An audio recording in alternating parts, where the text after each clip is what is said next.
This call is now being recorded. This call is now taking hold.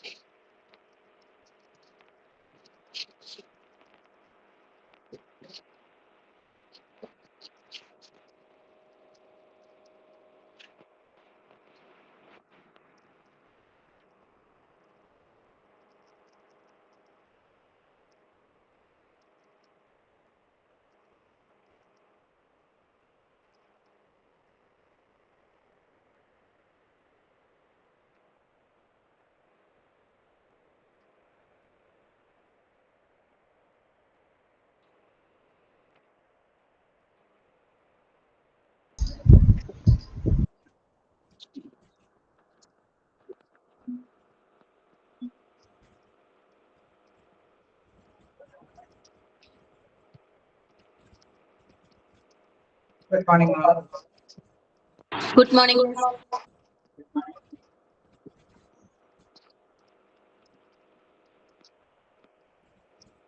Good morning. Okay, good morning. കഴിഞ്ഞ ദിവസത്തെ വായിച്ചു കേൾക്കുന്നോ?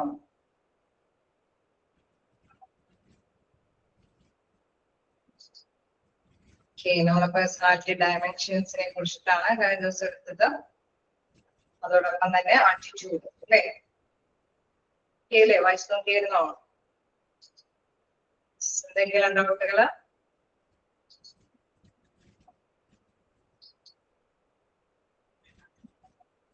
Okay, നമുക്ക് next ഭാഗത്തേക്ക് പോകാം. ഓക്കെയല്ലേ? നമുക്ക് സാറ്റിസ്ഫാക്ഷൻ അല്ലെ, ഇവിടെ ആറ്റിറ്റ്യൂഡുമായി ബന്ധപ്പെട്ട് നമ്മൾ 1-2 പോയിന്റ്സ് അല്ലെ, അതുമായിട്ടുള്ള എലമെന്റ്സ് കണ്ടു. The important attitude are job satisfaction, dissatisfaction, then organization commitment and the job involvement. അല്ലെ, സാറ്റിസ്ഫാക്ഷനെ കുറിച്ചിട്ട് നമ്മൾ ഡിസ്കസ് ചെയ്തു. ഓക്കെ, ഇപ്പൊ സാറ്റിസ്ഫൈഡ് ആണ് എങ്കിൽ തീർച്ചയായിട്ടും ആ എംപ്ലോയി നല്ല രീതിയിലുള്ള എഫേർട്ട് അവിടെ കാഴ്ചവെക്കും. തീർച്ചയായിട്ടും അവര് ആ സ്ഥാപനത്തിൽ കണ്ടിന്യൂ ചെയ്യാനൊക്കെ ആബ്സെന്റിസമൊന്നും ഇല്ലാതെ തന്നെ വർക്ക് ചെയ്യും എന്നുള്ളതൊക്കെ നമ്മൾ ഡിസ്കസ് ചെയ്യും. ഓക്കെ, ഇനി നമുക്ക് നെക്സ്റ്റ് നോക്കാനുള്ളത് എന്താണ് ഓർഗനൈസേഷണൽ കമ്മിറ്റ്മെന്റ്. ഓക്കെ, എന്താണ് organisational commitment and involvement. Start ചെയ്യാനോ?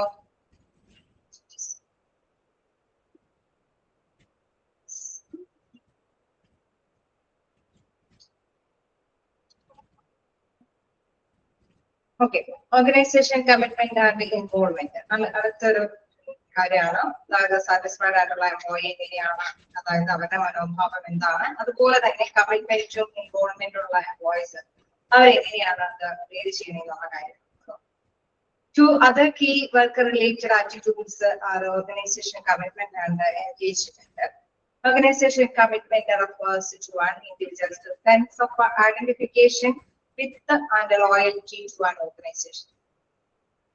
അതായത് സ്ഥാപനത്തോട്, അതായത് നമ്മൾ ഏതൊരു ഓർഗനൈസേഷനിൽ വർക്ക് ചെയ്യും, ഏതൊരു സ്ഥാപനത്തിൽ നമ്മൾ വർക്ക് ചെയ്യുമ്പോൾ ആ സ്ഥാപനത്തിനോട് ജീവനക്കാരന് തോന്നുന്ന അല്ലെ ഒരു ആത്മവിശ്വാസം, ഒരു ആത്മബന്ധവും വിശ്വാസവുമാണ് എന്ന് പറയുന്നത് organization commitment എന്ന് പറയുന്നത്. Organization commitment refers to one individual's sense of identification with and loyalty to an organization. ഒരു ഓർഗനൈസേഷനോട് അല്ലെങ്കിൽ നമ്മൾ വർക്ക് ചെയ്യുന്ന സ്ഥാപനത്തിനോട് കാണിക്കുന്ന അല്ലെ അവരുടെ മനോഭാവം എന്താണ്, ഏത് തരത്തിലുള്ള മനോഭാവമാണ് അവർ കാണിക്കുന്നത്, നല്ലൊരു ആത്മബന്ധം അല്ലെങ്കിൽ ഒരു നല്ല വിശ്വസ്ത സ്ഥാപനം എന്നുള്ള ഒരു റിലേഷൻ അല്ലെ, ആ ഒരു ആറ്റിറ്റ്യൂഡാണ് ആ എംപ്ലോയിയിൽ നിന്ന് വരുന്നത്. ഓക്കെ, അങ്ങനെയുള്ള ഒരു ആറ്റിറ്റ്യൂഡുള്ള എംപ്ലോയിയുടെ പ്രതികരണം എങ്ങനെയായിരിക്കും? അതായത് നമ്മൾ അല്ലെ നല്ലൊരു വിശ്വസ്ത സ്ഥാപനമാണ്, നല്ലൊരു ആത്മബന്ധം എംപ്ലോയർ എംപ്ലോയിയൊക്കെ ആയിട്ട് അവിടെയുള്ള സ്റ്റാഫുകൾക്കൊക്കെ നല്ലൊരു ബന്ധം സ്ഥാപിച്ചെടുക്കാൻ പറ്റുന്ന അന്തരീക്ഷങ്ങളൊക്കെയാണ് നമ്മൾ പ്രൊവൈഡ് ചെയ്യുന്നതെങ്കിൽ എംപ്ലോയി എന്തായിരിക്കും, നല്ല രീതിയിൽ വർക്ക് ചെയ്യാനായിട്ട് ശ്രമിക്കും അല്ലേ. ഓക്കെ, അതിനു വേണ്ടിയിട്ട് അവരുടെ അല്ലെ അവരുടെ നല്ല രീതിയിൽ തന്നെ അവരെന്താണോ ഉദ്ദേശിക്കുന്നത് ആ രീതിയിൽ തന്നെ മൂവ് ചെയ്യാനായിട്ട് എംപ്ലോയറിന്റെ ആ ഗൈഡൻസിനോടൊപ്പം തന്നെ ചലിക്കാനായിട്ട് അവര് ആഗ്രഹിക്കും. ഓക്കെ, അപ്പൊ ഓർഗനൈസേഷൻ കമ്മിറ്റ്മെന്റ് ഡെഡിക്കേറ്റഡ്. ഓക്കെ, നേരത്തെ ഒരു ആണ്. ഓക്കെ, എനിവേ നമുക്ക് അറിയാൻ സാധിക്കും, അതായത് അവര് കമ്പനിയോടൊപ്പം തന്നെ ചലിക്കാനായിട്ട് അല്ലെങ്കിൽ ആ സ്ഥാപനത്തിനോടൊപ്പം തന്നെ ചലിക്കാനായിട്ട് ശ്രമിക്കും അല്ലെ. അപ്പൊ ജസ്റ്റ് ഓർത്ത് വെക്കുക, ഓർഗനൈസേഷൻ കമ്മിറ്റ്മെന്റ് അല്ലെ. ഓർഗനൈസേഷൻ കമ്മിറ്റ്മെന്റ് എന്ന് പറയുന്നത് എന്താണ്? Organisation commitment refers to one individual sense of identification with the and loyalty to an organization. ഓർഗനൈസേഷനോട് വിശ്വസ്തതാപൂർവം അല്ലെങ്കിൽ നല്ല ബന്ധത്തോടു കൂടിയിട്ട് പോവുക അല്ലെ എന്നുള്ള ഒരു ടേംസിനെയാണ് എന്താണ് കമ്മിറ്റ്മെന്റ് എന്ന പേര് കൊണ്ട് ഉദ്ദേശിക്കുന്നത്. ഇനി ഇൻവോൾവ്മെന്റ്.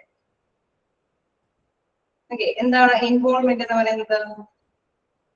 നോക്കാം. Involvement refers to a person's willingness to be team member and work beyond the usual standards of the job. Okay, താൻ ജോലി ചെയ്യുന്ന സ്ഥാപനം അല്ലെ, സ്വന്തം ലക്ഷ്യം, അതായത് എന്റെ ലക്ഷ്യം ആ സ്ഥാപനത്തിന്റെ കൂടി ലക്ഷ്യമാണ്. അതായത് അവരെന്താണോ ലക്ഷ്യമിട്ടിരിക്കുന്നു, എന്തൊക്കെ ഒബ്ജക്റ്റീവ്സ് അല്ലെങ്കിൽ ഗോൾ അച്ചീവ് ചെയ്യണമെന്നാണോ ആ സ്ഥാപനം ലക്ഷ്യമിട്ടിരിക്കുന്നത്, അത് എന്റെയും കൂടി ലക്ഷ്യമാണ്. അതായത് അവിടെയുള്ള ഓരോ എംപ്ലോയിയുടെയും ലക്ഷ്യമാണ് എന്നുള്ളൊരു മൈൻഡോട് കൂടി വ്യാപൃതമാകുന്ന അവസ്ഥ. ഓക്കെ, അത്തരത്തിലുള്ള ആറ്റിറ്റ്യൂഡ് തീർച്ചയായിട്ടും നമുക്കറിയാം ഗുഡ് എംപ്ലോയീസ് ആയിരിക്കും അല്ലെ. അവരെ ഓർഗനൈസേഷനെ സംബന്ധിച്ച്, എംപ്ലോയറെ സംബന്ധിച്ച് നോക്കുമ്പോൾ അവിടെയുള്ള ആ സ്റ്റാഫുകൾ ഇങ്ങനെ ഇൻവോൾവ്മെന്റ് കമ്മിറ്റ്മെന്റ് ഉള്ള എംപ്ലോയീസ് ഉണ്ടെങ്കിൽ തീർച്ചയായിട്ടും ഗുണകരമാണ് അല്ലെ. അതായത് അവിടെയുള്ള ലക്ഷ്യങ്ങൾ എന്റെയും കൂടി അല്ലെ, അവരെ ഉദ്ദേശിച്ചിരിക്കുന്ന ടാർഗറ്റ് അറ്റൈൻ ചെയ്യാൻ ഞാനും കൂടി പ്രതിജ്ഞാബദ്ധമാണ് എന്നുള്ള ഒരു മൈൻഡോട് കൂടിയിട്ടായിരിക്കും അവർ വർക്ക് ചെയ്യുന്നത്. Involvement refers to a person willingness to be team member അല്ലെ. അവിടുത്തെ ഒരു ടീം മെമ്പർ ആണ്. And work beyond the usual standards of the job. എന്ത് മാനദണ്ഡമാണ് അവിടെ വെച്ചിരിക്കുന്നത് അത് നേടിയെടുക്കാനായിട്ട് ഒരു ടീം മെമ്പറായിട്ട് വർക്ക് ചെയ്യാൻ തന്നെയുള്ള ഒരു പരിശ്രമമാണ് അവര് കാഴ്ചവെക്കുന്നത്. ഓക്കെ, അങ്ങനെയുള്ള മനോഭാവമുള്ള എംപ്ലോയീസ് ഉണ്ടോ അല്ലെ? തീർച്ചയായിട്ടും നമുക്കറിയാം എവരി ഓർഗനൈസേഷനിലും ഒരുപാട് എംപ്ലോയീസ് ഉണ്ട്, ഡിഫറെന്റ് അല്ലെ ടൈപ്സ് ഓഫ് എംപ്ലോയീസ് ഉണ്ട്. അതില് റയറായിട്ട് ഇത്തരത്തിലുള്ള കമ്മിറ്റ്മെന്റും ഇൻവോൾവ്മെന്റും ഉള്ള എംപ്ലോയീസിനെ കണ്ടെത്താനൊക്കെ ആയിട്ട് സാധിക്കും. അതിനുള്ള അവസരങ്ങൾ ഒരുപക്ഷെ തൊഴിലുടമ അവർക്ക് വേണ്ടിയിട്ട് അത്തരത്തിലുള്ള ഓപ്പർച്യൂണിറ്റീസ് പ്രൊവൈഡ് ചെയ്യുന്നത് കൊണ്ടായിരിക്കും അവരെ കമ്മിറ്റ്മെന്റോട് കൂടിയിട്ടും ഇൻവോൾവ്മെന്റും ആയിട്ടൊക്കെ വർക്ക് ചെയ്യാനായിട്ട് താല്പര്യപ്പെടുന്നത്. ശരിയല്ലേ? അത്തരത്തിലും എംപ്ലോയീസിന്റെ ആഗ്രഹങ്ങളോ എയിംസോ ഡിസയേഴ്സോ ഒന്നും ഫുൾഫില്ല് ചെയ്യാത്ത സ്ഥാപനത്തിനോട് ഒരു കമ്മിറ്റ്മെന്റ് ഉണ്ടാവുമോ എംപ്ലോയീസിന്? ഉണ്ടാവോ? ഉണ്ടാവില്ല അല്ലെ. ഹോസ്പിറ്റലൊക്കെ ആവുമ്പോഴും തീർച്ചയായിട്ടും നഴ്സുമാർക്കും അവിടെ വർക്ക് ചെയ്യണം. ഇൻ കേസ് ഒരാൾ അബ്സെന്റിസം വന്നു കഴിഞ്ഞാലും വർക്ക് ചെയ്യണമെന്ന് അവരുടെ മൈൻഡിലുള്ള ഒരു ആഗ്രഹം ഉണ്ടാവണമെങ്കിൽ തീർച്ചയായിട്ടും അവരുടെ ആവശ്യങ്ങളും ആഗ്രഹങ്ങളൊക്കെ നിറവേറ്റി കൊടുക്കാനായിട്ട് അവിടെയുള്ള മാനേജ്മെന്റ് തയ്യാറായിരിക്കുന്നത് കൊണ്ടായിരിക്കും അല്ലെ. അപ്പൊ അത് ഇമ്പോർട്ടന്റ് ആയിട്ടുള്ള ഒരു ആറ്റിറ്റ്യൂഡാണ്. നമുക്ക് നോക്കാം. Involvement refers to a person's willingness to be team member and work beyond the usual standards of the an employee with little involvement is motivated by extrinsic motivational factors and an employee with strong involvement is the motivational factors. തീർച്ചയായിട്ടും ഒരു പങ്കാളിത്തം അവർക്ക് കൂടി കൊടുക്കുമ്പോൾ ഒരു motivation തന്നെയാണ് അവിടെ കൊടുക്കുന്നത് അല്ലെ. ഒരു പങ്കാളിത്തം എന്ന് പറയുമ്പോൾ ഇൻ കേസ് നമുക്കറിയാം അവരോടൊപ്പം ചലിക്കാനായിട്ടുള്ള ഒരു സാഹചര്യം തൊഴിലുടമയോട് ആ തൊഴിലാളികൾ അല്ലെ അവിടെ തീർച്ചയായിട്ടും നല്ലൊരു റിലേഷൻഷിപ്പ് കീപ്പ് ചെയ്ത് മുന്നേറാനായിട്ടുള്ള ഒരു സാഹചര്യം അവൈലബിൾ ആകുമ്പോഴെന്താണ് നല്ലൊരു പ്രചോദനം തന്നെയായിരിക്കും ആ തൊഴിലുടമയിൽ നിന്ന് തൊഴിലാളികൾക്ക് ചെയ്യാനായിട്ട് സാധിക്കുന്നത്, നേടിയെടുക്കാനായിട്ട് സാധിക്കുന്നത്. A number of factors lead to commitment and involvement. പലതരത്തില് നമുക്കറിയാം ഇത്തരത്തിലുള്ള ഈ മോട്ടിവേഷൻ ഫാക്ടേഴ്സ് ഈ കമ്മിറ്റ്മെന്റിലും ഇൻവോൾവ്മെന്റിലും ഉൾപ്പെടാനായിട്ടുള്ള സാധ്യത അല്ലെ. നല്ല പ്രതിജ്ഞാബദ്ധത ഉള്ള എംപ്ലോയീസ് ആവണമെങ്കിൽ പലതരത്തിലുള്ള കാര്യങ്ങൾ ഓപ്പർച്യൂണിറ്റീസ് തൊഴിൽ അല്ലെ ആ ഒരു ഓർഗനൈസേഷനെ തന്നെ അവൈലബിൾ ആകും. ഓക്കെ, നോക്കിയാൽ both may increase with an employees age. Okay. Both may increase with an employee's age and years with the organization, sense of a job security and participation in decision making. പക്ഷേ അവര് നീണ്ട കാലത്തേക്ക് ആ സ്ഥാപനത്തിൽ തന്നെ തുടരാനായിട്ട് അവരെ പ്രാപ്തരാകുന്നത് എന്തായിരിക്കും? ഓർഗനൈസേഷനിൽ നിന്ന് അവൈലബിൾ ആകുന്ന ചില പങ്കാളിത്തങ്ങളായിരിക്കും അല്ലെ. ഒരു തീരുമാനങ്ങളൊക്കെ എടുക്കുമ്പോൾ അവരെയും കൂടിയും ഇൻവോൾവ് ചെയ്യും, അതായത് സ്റ്റാഫിനെയും കൂടിയും ഉൾപ്പെടുത്തിയ ഒരു തീരുമാനങ്ങളൊക്കെ എടുക്കുക. ഓക്കെ, അങ്ങനെ തീരുമാനം എടുക്കുമ്പോൾ എന്താ പ്രത്യേകത? അവരും കൂടി നല്ല രീതിയിൽ ഹാർഡ് വർക്ക് ചെയ്യാനായിട്ട് ശ്രമിക്കും അല്ലെ. എന്തെങ്കിലും പോരായ്മകളൊക്കെ ഉണ്ടെങ്കിൽ ഡിസ്കസ് ചെയ്ത് നമുക്കത് ക്ലാസ് ചെയ്ത് നേടിയെടുക്കാൻ പറ്റുമോ? അതിന് എന്തെങ്കിലുമൊക്കെ സാധ്യതകൾ, എന്തെങ്കിലുമൊക്കെ പ്രശ്നങ്ങളുണ്ടോ? തീർച്ചയായിട്ടും എംപ്ലോയീസിന്റെ നീഡ്സ് ആൻഡ് ഡിസൈഴ്സിൽ അവർ പറയും ഇന്ന വർക്കിംഗ് കണ്ടീഷൻസ് വേണം, ഇന്ന രീതിയിലുള്ള മെഷീൻസ് വേണം, അല്ലെങ്കിൽ ഇന്ന അധിക എംപ്ലോയീസിനെ ഈ മേഖലകളിൽ വേണം. തീർച്ചയായിട്ടും അതെല്ലാം ഉൾക്കൊണ്ടുകൊണ്ട് തീരുമാനങ്ങളൊക്കെ എടുത്ത് ടാർഗറ്റ് ഫുൾഫിൽ ചെയ്യാനായിട്ട് തീർച്ചയായിട്ടും എന്താണ് എംപ്ലോയീസ് പരിശ്രമിക്കും. അല്ലെ, ഇൻ കേസ് ചലഞ്ച് നിറഞ്ഞ എന്തെങ്കിലും കാര്യങ്ങൾ വന്നാലും അത്, അല്ലെങ്കിൽ ഇൻ കേസ് സാലറി ഒക്കെ കുറഞ്ഞ രീതിയിൽ ചിലപ്പോ ചില സ്റ്റേജുകളിൽ, അല്ലെ, എല്ലാ സ്ഥാപനം എല്ലായ്പ്പോഴും ഒരുപോലെ തന്നെ നല്ല രീതിയിൽ തന്നെ മുന്നോട്ട് പോകാൻ പറ്റിയെന്ന് വരില്ല.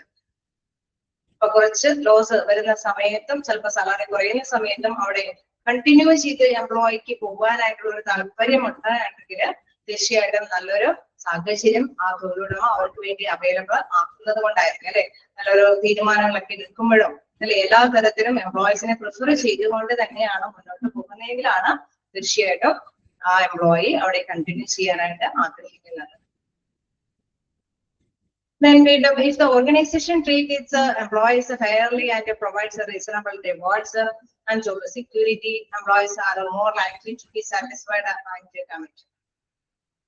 അതുപോലെ തന്നെ നന്നായിട്ട് വർക്ക് ചെയ്യുകയാണെങ്കിൽ, അല്ലെ, അഡീഷണൽ ആയിട്ടൊക്കെ കൂടുതൽ ടാർഗറ്റ് ഒക്കെ കംപ്ലീറ്റ് ചെയ്യുന്ന അവസരത്തിലൊക്കെ തീർച്ചയായിട്ടും തൊഴിലുടമ അതിനെ കൺസിഡർ ചെയ്തിട്ട് എന്തെങ്കിലുമൊക്കെ പാരിതോഷികങ്ങളൊക്കെ കൊടുക്കുകയാണെങ്കിൽ എന്താണ്, ഓരോ എംപ്ലോയീസ് ഹാപ്പി ആയിരിക്കും.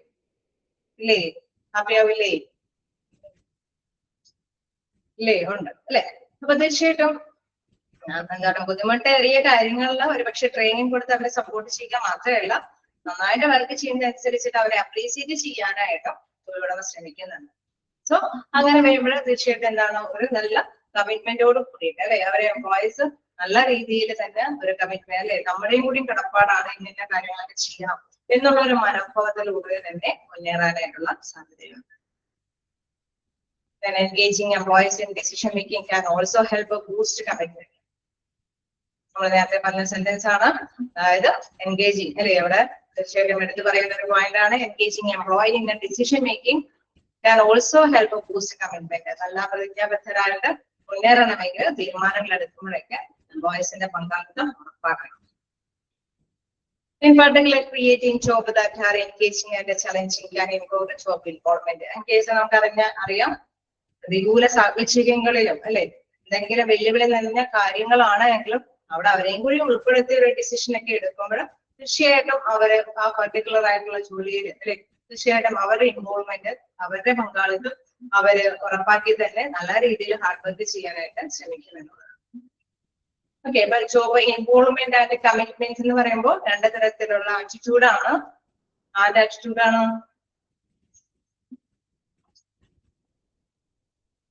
ആരുടെ ആറ്റിറ്റ്യൂഡ് ആയിരിക്കും? എംപ്ലോയീസിന്റെ ആണോ? യെസ്, എംപ്ലോയിയുടെ ആറ്റിറ്റ്യൂഡാണ്, അല്ലെ. എംപ്ലോയിയുടെ ആറ്റിറ്റ്യൂഡ് ഇങ്ങനെ വരാൻ, നല്ലൊരു ഇൻവോൾവ്മെന്റ്, പങ്കാളിത്തത്തോടു കൂടി മുന്നേറണമെന്ന്, അല്ലെങ്കിൽ നല്ല രീതിയിൽ അവിടെ ദീർഘകാലം കണ്ടിന്യൂസ് ആയിട്ട് വർക്ക് ചെയ്യണമെന്നൊക്കെ അവർക്ക് താല്പര്യം ഉണ്ടാകണമെങ്കിൽ തീർച്ചയായിട്ടും ഓർഗനൈസേഷൻ, അതായത് തൊഴിലുടമ അതിനുള്ള സാഹചര്യം അവിടെ അവൈലബിൾ ആക്കണം. ഓക്കെ, അങ്ങനെ വരുമ്പോഴേ വെല്ലുവിളി നിറഞ്ഞ കാര്യങ്ങളൊക്കെ എങ്ങനെയെങ്കിലും നേടിയെടുക്കാൻ, അല്ലെങ്കിൽ കുറച്ച് പ്രോഫിറ്റബിൾ അല്ലാത്ത ടൈപ്പിലെല്ലാം തന്നെ ആ കമ്പനി തന്നെ തുറന്നു പോകാനൊക്കെ ആയിട്ടും നല്ല ഹാർഡ് വർക്ക് ഒക്കെ ചെയ്യാനൊക്കെ ആയിട്ട് നല്ല സിൻസിയർ ആയിട്ടൊക്കെ വർക്ക് ചെയ്യാനായിട്ടുള്ള ഒരു സാഹചര്യം അവിടെ അവൈലബിൾ ആണ്. ഓക്കെ അല്ലേ? ആണോ? രണ്ട് രീതിയിൽ ഇതിലെ ക്വസ്റ്റ്യൻസ് നമ്മൾക്ക് കാണാറുണ്ട്. അതായത് ഇൻവോൾവ്മെന്റ്, അതേപോലെ തന്നെ കമ്മിറ്റ്മെന്റ്. കൃത്യമായിട്ട് ഡെഫിനേഷൻ കൊടുത്തിട്ടുണ്ട്. എന്തെല്ലാമാണ് ഇൻ കേസ് ഡിസിഷൻ മേക്കിംഗിൽ പങ്കാളിത്തം ഉണ്ടായാൽ അത് ബൂസ്റ്റപ്പ് ചെയ്യൂ, അല്ലെ, എന്നൊക്കെയുള്ള രീതിയിൽ ക്വസ്റ്റ്യൻസ് വന്നാലും ജസ്റ്റ് ഒന്ന് മനസ്സിലാക്കി വയ്ക്കാം. അവർക്ക് അതിനുള്ള സാഹചര്യം അവൈലബിൾ ആക്കുമ്പോൾ തീർച്ചയായിട്ടും എംപ്ലോയീസ് ഹാർഡ് വർക്ക് ചെയ്യാനായിട്ട് സന്നദ്ധരാകും. ഓക്കെ അല്ലേ?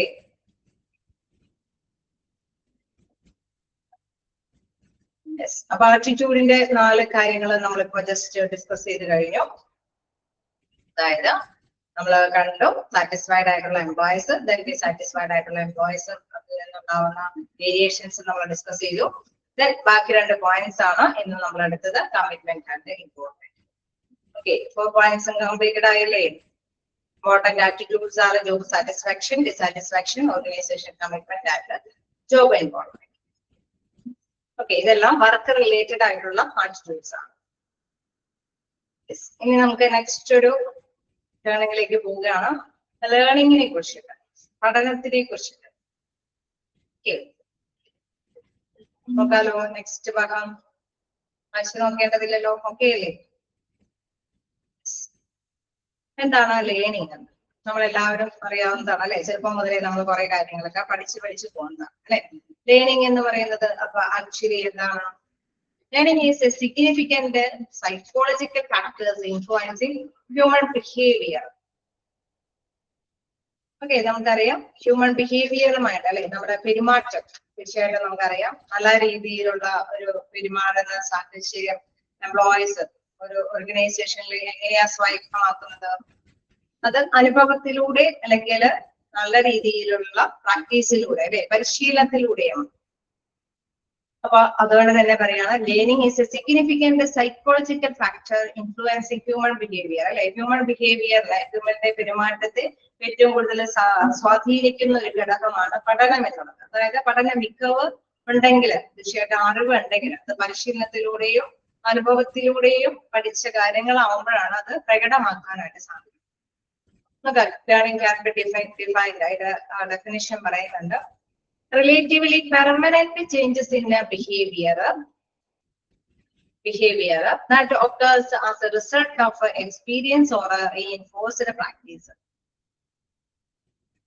ലേണിംഗ് എന്ന് പറയുന്നത് എന്താന്ന് പറയുന്നത് ഇറ്റ്സ് എ പെർമനന്റ് ചേഞ്ച് ആണ്. ഒരു സ്ഥിരമായിട്ടുള്ള ഒരു വ്യത്യസ്തത അല്ലെ, അവിടെ പെരുമാറ്റത്തിലും സ്വഭാവത്തിലും അല്ലെ, അവരുടെ പ്രവൃത്തിയിലും സ്വഭാവത്തിലുമുള്ള വ്യത്യസ്തമായ ഒരു പെർമനന്റ് വ്യത്യാസം അവിടെ രൂപം കൊള്ളുന്നു. ആ രൂപം കൊള്ളുന്നത് എങ്ങനെയാണ് രൂപം കൊള്ളുന്നത് എന്ന് പറയുന്നത്? നല്ല രീതിയിലുള്ള അനുഭവത്തിലൂടെയും പരിശീലനത്തിലൂടെയാണ് അവർ നേടിയെടുക്കുന്നത്. അതായത് പഠനം എന്ന് പറയുന്നത് നമ്മൾ കുറെ പുസ്തകങ്ങൾ വായിക്കുന്നുണ്ട്, അതോടൊപ്പം തന്നെ നല്ല അനുഭവങ്ങൾ നമുക്ക് ഉണ്ടാകുമ്പോഴാണ് നമ്മൾ പഠിച്ച കാര്യങ്ങൾ ഒക്കെ ആകുന്നത് അല്ലെ? ശരിയല്ലേ? അല്ലേ? കുറെ കാര്യങ്ങൾ നമ്മൾ പഠിച്ചു പോകുന്നു. ഓക്കെ, എക്സ്പീരിയൻസ് അല്ലെ, നമ്മുടെ പരിശീലനത്തിലൂടെയും ഒപ്പം തന്നെ നമ്മുടെ പ്രയത്നത്തിലൂടെ അല്ലെ. ആക്ച്വലി നമുക്കറിയാം, നമ്മളൊരു പഠനം പഠിച്ചു അല്ലെ, കൃത്യമായിട്ട് നമുക്കറിയാം കുറെ അക്കാദമിക് ക്വാളിഫിക്കേഷൻ ഉണ്ടായത് കൊണ്ട് മാത്രം ഒരാൾക്ക് നന്നായിട്ട് വർക്ക് ചെയ്യാൻ പറ്റിയെന്ന് വരില്ല. ശരിയല്ലേ? ആണോ? ശരിയാണ്. കാരണം എന്താണ്, പ്രാക്ടിക്കലി അവൻ വരുമ്പോൾ ചിലപ്പോ ചില കാര്യങ്ങൾക്ക് അവര് നല്ല റാങ്ക് ഒക്കെ കിട്ടിയവർ ചിലപ്പോ പ്രാക്ടിക്കലി വരുമ്പോ അവര് ചിലപ്പോ ശോഭിക്കാൻ പറ്റിയെന്ന് വരില്ല. കാരണം എന്താ, പ്രാക്ടിക്കലി അവൻ പതിയെയാണ് അനുഭവങ്ങൾ പഠിച്ചെടുക്കുന്നത്. സോ ഈ അനുഭവത്തിലൂടെ ആണ് ഈ പഠിച്ച കാര്യങ്ങൾ കുറച്ചും കൂടി ക്ലാരിഫൈ ആവുന്നത് അല്ലെ, ഒരു ക്ലാരിഫിക്കേഷൻ, കൃത്യതയിലേക്ക് എത്തുന്നത്. അനുഭവം എങ്ങനെയാ വരുന്നത്? പരിശീലനത്തിലൂടെയാണ് അനുഭവങ്ങൾ നേടിയെടുക്കുന്നത്. അപ്പൊ പഠിച്ച കാര്യങ്ങൾ പരിശീലനത്തിലൂടെയും പ്രയത്നത്തിലൂടെയുമാണ് നമ്മൾ കൃത്യമായിട്ട് തന്നെ മനസ്സിലാക്കി പോകുന്നത്. സോ ലേണിംഗ് എന്ന് പറയുന്നത് എന്താ പറയുന്നത്? Learning can be defined as relatively permanent change. അതൊരു പെർമനന്റ് സ്ഥിരമായിട്ടുള്ള ഒരു ചേഞ്ചസ് ആണ്. എന്തിൽ വരുന്നത്? നമ്മുടെ സ്വഭാവത്തിലും നമ്മുടെ ആക്ടിവിറ്റിയിലും അല്ലെ, പ്രവൃത്തിയിലും വരുന്ന ഒരു സ്ഥിരമായിട്ടുള്ള ചേഞ്ചസ് ആണ്. അത് എങ്ങനെയാണ് നേടിയെടുക്കുന്നത്? വ്യക്തമായിട്ടുള്ള പരിശീലനത്തിലൂടെയും അനുഭവത്തിലൂടെയുമാണ് അത് നേടിയെടുക്കുന്നത്. ഓക്കെ അല്ലേ? യെസ്, അണ്ടർലൈൻസിൽ പോവുക. The definition of a learning includes 4 key aspects. So ഈ ഡെഫിനിഷൻ വെച്ച് നോക്കുമ്പോൾ അതിന് 4 പ്രത്യേകതകളുണ്ട്. എന്തൊക്കെ കാര്യങ്ങളാണ് പറയുന്നത്? First one, learning involves A change in behaviour. Okay, നമുക്ക് മനസ്സിലാക്കേണ്ട പ്രധാനപ്പെട്ട കാര്യം, ലേണിംഗ് എന്ന് പറയുന്നത് ബിഹേവിയറിൽ മാറ്റങ്ങൾ വരുത്തുന്നുണ്ട് എന്ന് നമ്മൾ പറഞ്ഞു. Okay, though this change is not necessary an improvement over previous behavior, but bad habits, prejudice, stereotypes, and work restriction are also learned. എന്താ അവിടെ എടുത്ത് പറയുന്നത്? അതായത് ചേഞ്ചസ് വരുന്നുണ്ട്, ആ ചേഞ്ചസ് സ്ഥിരമായിരിക്കണമെന്ന് നമ്മൾ പറഞ്ഞു അല്ലെ. അത് സ്ഥിരമായിട്ടുള്ള ചേഞ്ചസ് വരണമെങ്കിൽ തീർച്ചയായിട്ടും നമുക്കറിയാം നല്ലതും ചീത്തയും ചിലത് പഠിക്കും അല്ലെ. ചീത്തയായിട്ടുള്ള കുറച്ച് കാര്യങ്ങൾ കണ്ടിന്യൂസ് ആയിട്ട് നമ്മൾ മൊബൈലിൽ കണ്ടുകൊണ്ടിരിക്കുകയാണ്, നമ്മുടെ സമയം വേസ്റ്റ് ആക്കിക്കൊണ്ടിരിക്കുകയാണ്. ഞാൻ അതിൽ നിന്ന് റിക്കവർ ചെയ്യണം അല്ലെ. നമ്മുടെ ശീലങ്ങളെല്ലാം തന്നെ തീർച്ചയായിട്ടും നമ്മൾ അത് കുറച്ച് നാള് പ്രാക്ടീസ് ചെയ്യുമ്പോഴും ആ ദുശീലങ്ങളിലേക്ക് പോകും. അപ്പൊ അത് നല്ല ശീലങ്ങൾ വാർത്തെടുക്കുന്നതുമുണ്ട്, ചീത്ത ശീലങ്ങളും വാർത്തെടുക്കാം അല്ലെ. നല്ല ശീലങ്ങൾ തീർച്ചയായിട്ടും നമുക്കറിയാം, നല്ല ശീലങ്ങളോട് യോജിച്ച രീതിയിലുള്ള പരിശീലനങ്ങൾ ലഭ്യമാകുമ്പോഴാണ് നല്ല രീതിയിലുള്ള റിസൾട്ടിലേക്ക് വരുന്നത്. അല്ലെ, ശരിയല്ലേ? ബാഡ് ഹാബിറ്റ്സും വരാൻ സാധ്യതയില്ലേ? കണ്ടിന്യൂസ് ആയിട്ടുള്ള പരിശീലനത്തിലൂടെ ഉണ്ട് അല്ലെ. അവിടെ പറയാണ് പ്രീവിയസ് ബിഹേവിയറിൽ മാറ്റങ്ങൾ വരുന്നുള്ളത് ഒക്കെ ഇമ്പോർട്ടന്റ് ആണ്. ബാഡ് ഹാബിറ്റ്സ്, പ്രെജുഡീസ് അല്ലെ, മുൻവിധികള്, സ്റ്റീരിയോടൈപ്സ്, അനുമാനങ്ങള് and work restrictions are also learned. വർക്കുമായി ബന്ധപ്പെട്ട് വരുന്ന നിയന്ത്രണങ്ങൾ എല്ലാം തന്നെ നമ്മൾ പഠിച്ചു പോകുന്നുണ്ട്. അതായത് കൃത്യമായിട്ടുള്ള പരിശീലനത്തിലൂടെയും അനുഭവത്തിലൂടെയുമാണ് ഇതെല്ലാം നമ്മൾ നേടിയെടുക്കുന്നത്. മോശമായിട്ടുള്ള പരിശീലനം കിട്ടുകയാണെങ്കിൽ തീർച്ചയായിട്ടും മോശമായിട്ടുള്ള റിസൾട്ട് ആയിരിക്കും ചെയ്യുന്നത്. നല്ല രീതിയിലുള്ള പരിശീലനം നമ്മൾ സ്വായത്തമാക്കി പോകുന്നുണ്ടെങ്കിൽ തീർച്ചയായിട്ടും നല്ല രീതിയിലുള്ള റിസൾട്ട് കിട്ടും. ശരിയല്ലേ? ട്രെയിനിങ്ങിനെ സംബന്ധിച്ച് ശരിയായ കാര്യമല്ലേ? ഒക്കെയാണ് അല്ലെ. കുട്ടികളെ ആണെങ്കിൽ നമ്മൾ അതുകൊണ്ടാണ് കൂടുതൽ ഫോഴ്സ് ചെയ്ത് നല്ല ശീലങ്ങളിലേക്ക് വിടുന്നത് അല്ലെ. മൊബൈൽ അഡീക്ഷനും കാര്യങ്ങളൊക്കെ ഒഴിവാക്കാനായിട്ട് ശ്രമിക്കുന്നത് എന്തുകൊണ്ടാണ്? അവര് ചിന്തയായിട്ട് അല്ലെ, അവരുടെ സ്വഭാവത്തിലെ വേരിയേഷൻസ് വരും എന്നുള്ള ഭയത്തിലാണ് നമ്മൾ അതിനെയൊക്കെ കൺട്രോൾ ചെയ്യുന്നത്. ഓക്കെ, ഒരു ഓർഗനൈസേഷനിൽ, ഒരു സ്ഥാപനത്തിൽ നമുക്കറിയാം, ഹോസ്പിറ്റലാണ് എങ്കിൽ തീർച്ചയായിട്ടും നല്ല രീതിയിലുള്ള ശീലങ്ങൾ വാർത്തെടുക്കാനും ചിന്തശീലങ്ങൾ ഉണ്ടാകാനായിട്ടുള്ള സാഹചര്യങ്ങളുണ്ട്. ഓക്കെ, അപ്പൊ ഫസ്റ്റ് ആയിട്ടുള്ള ഒരു പ്രധാന പ്രത്യേകത നമ്മൾ കണ്ടു.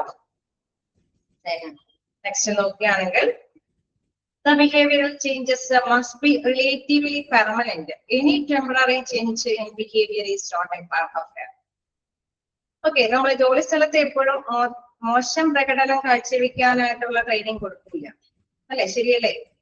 പരിശീലനം എപ്പോഴും കൊടുക്കുന്നത് നല്ല പ്രകടനം കാഴ്ചവെക്കാൻ വേണ്ടിയിട്ടുള്ള പരിശീലനം തന്നെ കൊടുക്കും അല്ലെ. അങ്ങനെ അനുഭവത്തിലൂടെ അവൻ മെച്ചപ്പെട്ടതായിട്ട് വരണം എന്നുള്ള ഒരു ആഗ്രഹത്തിലായിരിക്കും ട്രെയിനിങ് എല്ലാം കൊടുക്കുന്നത്. ഓക്കെ, ഇത് നെക്സ്റ്റ് പോയിന്റിലേക്ക് വരുമ്പോൾ the behaviour changes must be relatively permanent. ഇങ്ങനെ നമ്മൾ മെച്ചപ്പെടുത്തി കൊണ്ടുവരുന്ന ശീലങ്ങൾ അല്ലെ, മെച്ചപ്പെടുത്തി നല്ല പെർഫോമൻസിലേക്ക് കൊണ്ടുവരുന്ന ചേഞ്ചസുകൾ എപ്പോഴും പെർമനന്റ് ആയിട്ട് കൊണ്ടു നടക്കാനായിട്ട് ആഗ്രഹിക്കുന്നു. ഇനി temporary change in behaviour is not a part of life. അത് കുറച്ചു നാളത്തേക്ക് ഒരു അല്ലെ, കുറച്ചു നാൾ കഴിയുമ്പോഴേക്കും പഴയ പോലെ മോശ സ്ഥിതിയിലേക്ക് പോയി കഴിഞ്ഞാൽ തീർച്ചയായിട്ടും നമുക്ക് അതുകൊണ്ട് ഗുണകരമല്ലാത്ത വരും. ശരിയല്ലേ? അല്ലേ?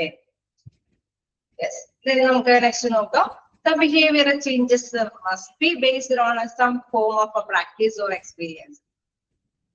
ഓക്കെ, നമുക്ക് തീർച്ചയായിട്ടും നല്ല പരിശീലനത്തിലൂടെ അല്ലെ, പ്രാക്ടീസിലൂടെ മാത്രമാണ് നല്ല അനുഭവങ്ങൾ നേടിയെടുക്കാൻ പറ്റുള്ളൂ.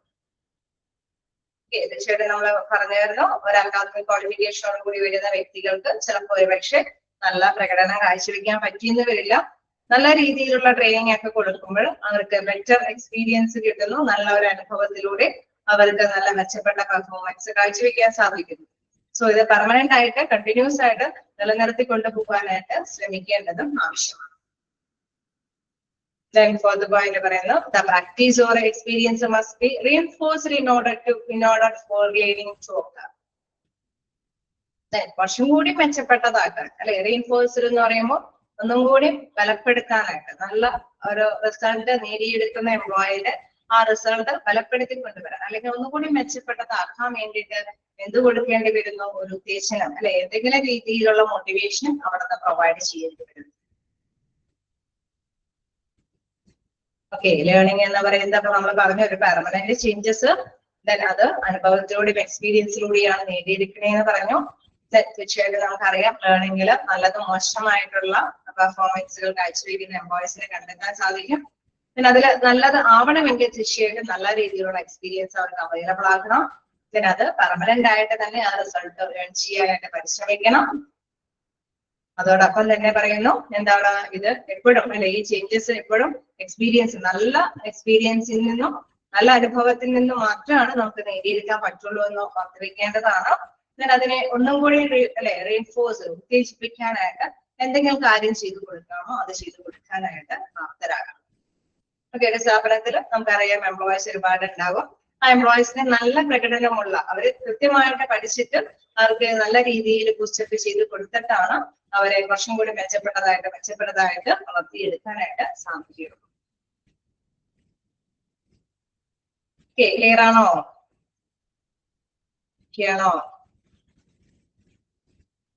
അപ്പൊ 4 key ആസ്പെക്ട്സുകളാണ് നമ്മൾ ഡിസ്കസ് ചെയ്തത്.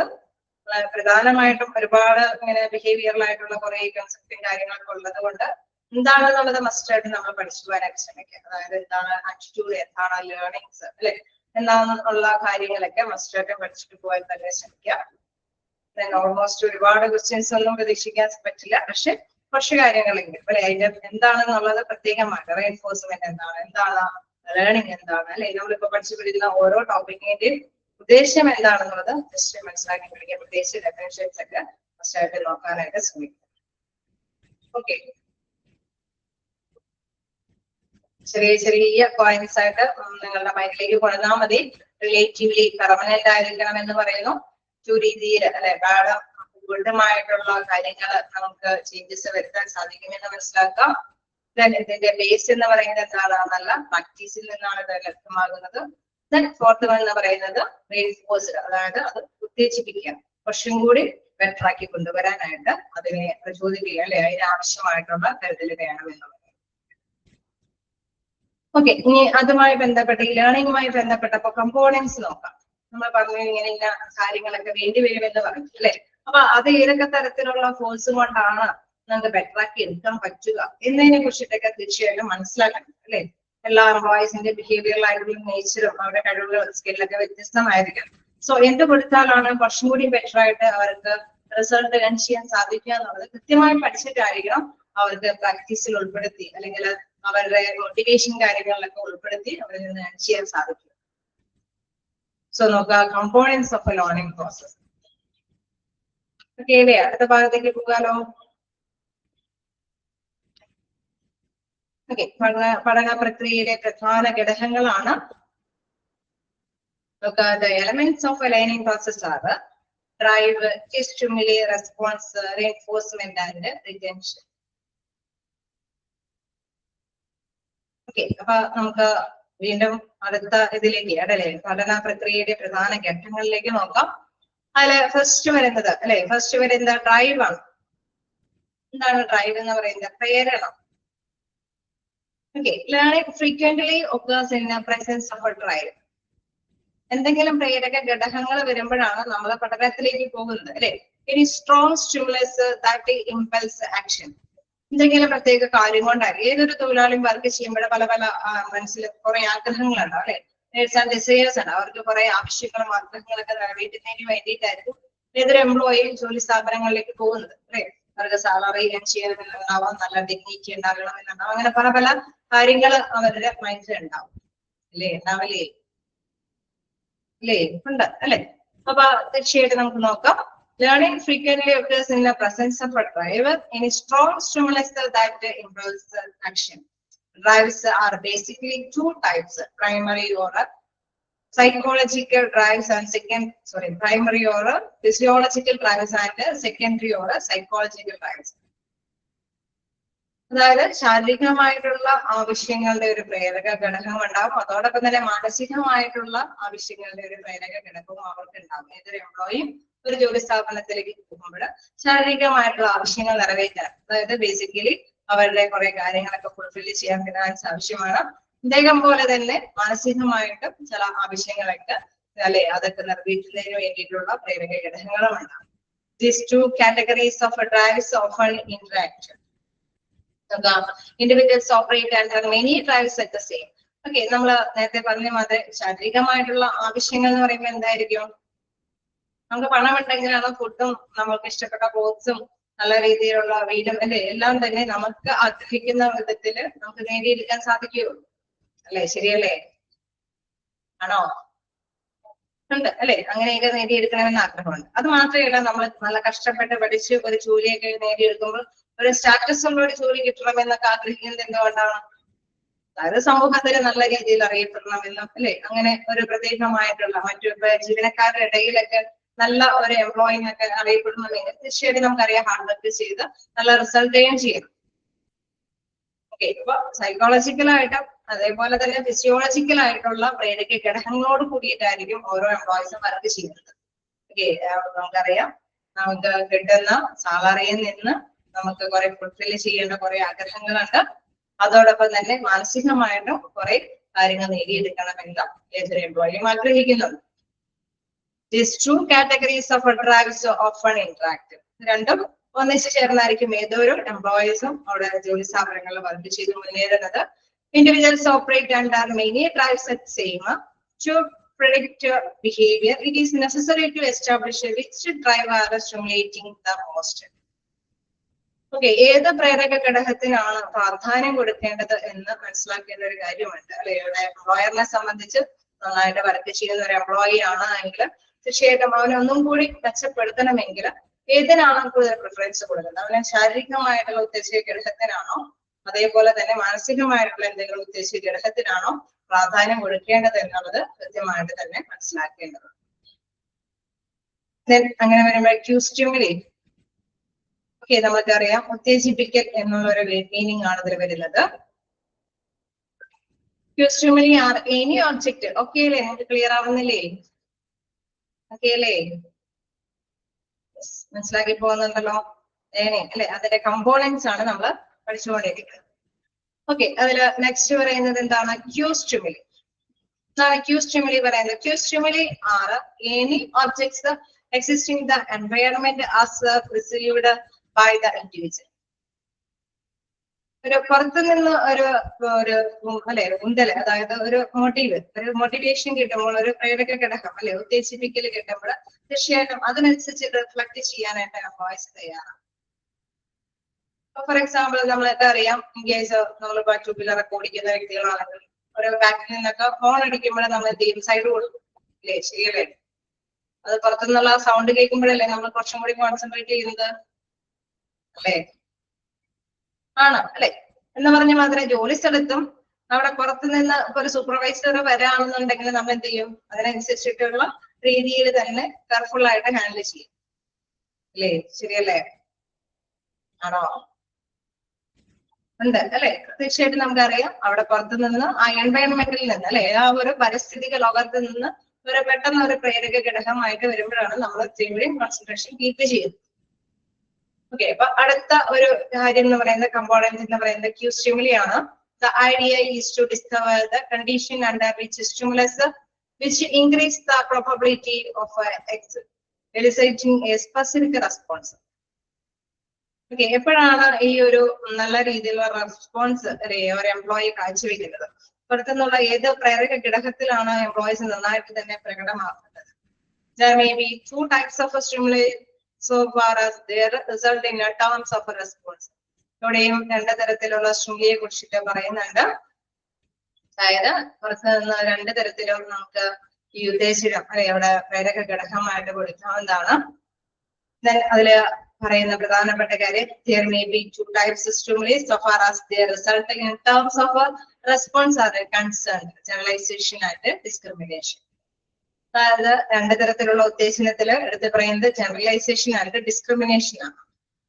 അതായത് പൊതുവായിട്ടുള്ളതും അതേപോലെ തന്നെ വേറിട്ട ഒരു തരത്തിലുള്ള ഉത്തേജനവുമാണ് അവിടെ പ്രകടമാക്കുന്നത്. അവിടെ ജനറലൈസേഷൻ എന്താണെന്നുള്ളത് നോക്കുക. Generalisation happens when a response is triggered by a similar yet new stimulus. അല്ലെ, നമുക്ക് എന്തെങ്കിലും ഒരു പേടി, നമ്മളിപ്പോ നേരത്തെ പറഞ്ഞ സൂപ്പർവൈസർ വരുമ്പോഴാണ് ആ ഒരു ജിജ്ഞാസ വരുന്നത്. ഒരു പുതിയ ഉത്തേജന ഘടകമായിട്ട് വരുന്നത് പുറത്തുനിന്നുള്ള ഒരു ആക്ഷൻ ആണ് അല്ലെ. If two stimuli are exactly alike, they will have the same probability of evoking a specific response. Okay, നമുക്കറിയാം ഇത് കോമൺ ആയിട്ടുള്ള ഒരു കാര്യമാണ്. എല്ലാവരും ഇതുപോലെ തന്നെ പ്രതികരിക്കും അല്ലെ? കോമൺ ആയിട്ട് തന്നെ അത് എല്ലാവരും ഈ പറഞ്ഞ മാതിരി സൂപ്പർവൈസറിന്റെ ഒരു സ്പെസിഫിക് ആയിട്ട് ഒരു സഡൻ ടൈമിൽ അല്ലെ, സഡൻ ടൈമിൽ ഒരു എന്താണ് വിസിറ്റിംഗ് ഒക്കെ നടത്തുമ്പോൾ തീർച്ചയായിട്ടും എല്ലാ എംപ്ലോയീസും അത് ഒരുപോലെ തന്നെ അങ്ങനെ നല്ല രീതിയിലുള്ള കോൺസെൻട്രേഷൻ കീപ്പ് ചെയ്ത് തന്നെ വർക്ക് ചെയ്യാനായിട്ട് ശ്രമിക്കും എന്നുള്ളതാണ്. The principle of generalization holds a significant implication for human learning. Because of a generalization, a person does not have to completely relearn each of a new task. പുതിയ ഒരു കാര്യത്തിലേക്ക് അല്ലെ നമ്മൾ എപ്പോഴും എല്ലായ്പ്പോഴും പുതുമ നിറഞ്ഞ എന്ത് രീതിയിലുള്ള ഒരു എൻവയറമെന്റൽ ആയിട്ടുള്ള ഒരു സ്റ്റിമുലി കൊടുത്താലും തീർച്ചയായിട്ടും ഇത് മാത്രം തന്നെയാണ് റിയാക്ട് ചെയ്യുക. കാരണം നമുക്കറിയാം നേരത്തെ കൊടുക്കുമ്പോഴും സൂപ്പർവൈസേഴ്സ് വരുമ്പോൾ അതേ റിയാക്ഷൻ ആയിരിക്കും. വീണ്ടും പുതുമ നിറഞ്ഞ വേറെ ഏതെങ്കിലും ഡ്യൂട്ടി കൊടുത്താലും സൂപ്പർവൈസേഴ്സ് വരുമ്പോൾ ഈ രീതിയിൽ തന്നെയായിരിക്കും റിയാക്ട് ചെയ്യുന്നത്. കാരണം അവർക്ക് ഒരേപോലെയുള്ള കോമൺ ആയിട്ടുള്ള ഒരു റിയാക്ഷൻ ആയിരിക്കും അവിടെ ഉണ്ടാക്കുന്നത്. It enables the members to adjust to both the overall changing conditions and specific new tasks. Individuals can draw on a previous learning experience to adapt more easily to new learning situations. Okay, തീർച്ചയായിട്ടും നമുക്കറിയാം അവരുടെ ഒരു പ്രചോദനം ഉണ്ടാകുമ്പോൾ തീർച്ചയായിട്ടും അവർ നന്നായിട്ട് work ചെയ്യും. അവരുടെ സൂപ്പർവിഷനും കാര്യങ്ങളൊക്കെ ഉണ്ടാകുമ്പോൾ എന്തെങ്കിലുമൊക്കെ കറക്ഷൻ കാര്യങ്ങളൊക്കെ അവർക്ക് പറഞ്ഞു കൊടുക്കാനൊക്കെ ആയിട്ട് സാധിക്കും. അതുപോലെ തന്നെ റിസൾട്ട് അവർക്ക് കാഴ്ചവെക്കാനായിട്ട് സാധിക്കും എന്നുള്ളത് പ്രധാനപ്പെട്ട കാര്യമാണ്. ഇനി ഡിസ്ക്രിമിനേഷനിൽ വരുമ്പോൾ എന്താണെന്ന് നോക്കാം. Discrimination is A process whereby an organization learns to emit a response to stimulus but avoid making the same response to a similar but different stimulus. Okay, ഇവിടെ നോക്കുകയാണെങ്കിൽ തീർച്ചയായിട്ടും നമുക്കറിയാം ഇവിടെ ഡിഫറെന്റ് ആയിട്ട് എംപ്ലോയീസിന്റെ റിസൾട്ട് നമുക്ക് റൺ ചെയ്യാനായിട്ട് സാധിക്കും. ഡിസ്ക്രിമിനേഷൻ കാര്യത്തിൽ നമുക്ക് എന്താണ് discrimination has extensive applications in organization behavior. For example, supervisor can discrimination between two equally high producing workers, one with the low quality and other with the high quality. അതായത് നമ്മൾ നോക്കുമ്പോൾ supervisor നോക്കുമ്പോൾ എല്ലാവരും ഒരുപോലെ തന്നെ വർക്ക് ചെയ്യുന്നുണ്ട്. അദ്ദേഹം എപ്പോ വരുമ്പോഴും പുതിയ വർക്ക് ഏൽപ്പിച്ചാലും എപ്പോ വരുമ്പോഴും തീർച്ചയായിട്ടും എംപ്ലോയീസ് ഒക്കെ ഒരുപോലെ തന്നെ റിയാക്ട് ചെയ്യുന്നു, നന്നായിട്ട് തന്നെ വർക്ക് ചെയ്യുന്നു. പക്ഷെ ഡിസ്ക്രിമിനേഷൻ എന്ന് പറയുമ്പോൾ നമുക്കറിയാം അദ്ദേഹം എടുത്തു നോക്കുമ്പോൾ എല്ലാവരും ഒരേപോലെ തന്നെ വർക്ക് ചെയ്യണമെങ്കിലും നന്നായിട്ട് നല്ല എംപ്ലോയീസ് എന്താണ് നല്ല രീതിയിലുള്ള പ്രൊഡക്റ്റ് ആണ് അവിടെ ലഭ്യമാക്കുന്നത്. ഇത്രയും എമൗണ്ട് തന്നെ മറ്റു എംപ്ലോയീസും അവിടെ നിർമ്മിക്കുന്നുണ്ട്, പക്ഷെ അതിൽ മോശം ക്വാളിറ്റി ഉള്ള വർക്കുകളാണ് അല്ലെങ്കിൽ മോശം ക്വാളിറ്റി ഉള്ള ഗുഡ്സുകൾ അല്ലെ പ്രൊഡക്റ്റുകളാണ് നിർമ്മിച്ചിരിക്കുന്നത്. അങ്ങനെ ഒരു വേർതിരിവ് കണ്ടെത്താനായിട്ട് സാധിക്കും. എന്താണ് ഇതിന്റെ പ്രത്യേകത? അതായത് തീർച്ചയായിട്ടും നമുക്കറിയാം അവിടെ പുറത്തു നിന്നുള്ള എന്തെങ്കിലും കാര്യങ്ങൾ വരുമ്പോൾ അതിനനുസരിച്ച് റിയാക്ട് ചെയ്യുന്നുണ്ട് എംപ്ലോയീസ്. അത് എല്ലാവരും ഒരുപോലെ തന്നെ റിയാക്ഷൻ നടപ്പാക്കുന്നുണ്ടെങ്കിലും തീർച്ചയായിട്ടും അതിന്റെ റിസൾട്ട് ഇവാലുവേറ്റ് ചെയ്യുമ്പോൾ എന്താണ് ചിലർ നല്ല രീതിയിലുള്ള ഗുഡ്സ് പ്രൊഡക്റ്റ് ചെയ്യുന്നു, മറ്റു ചിലര് മോശം പ്രൊഡക്റ്റ് ആയിരിക്കും ഉത്പാദിപ്പിക്കുന്നത്. സോ അവിടെ ഒരു വിവേചനം അവിടെ നമുക്ക് മനസ്സിലാക്കാനായിട്ട് സാധിക്കും. ഓക്കെ, ക്ലിയർ ആണോ?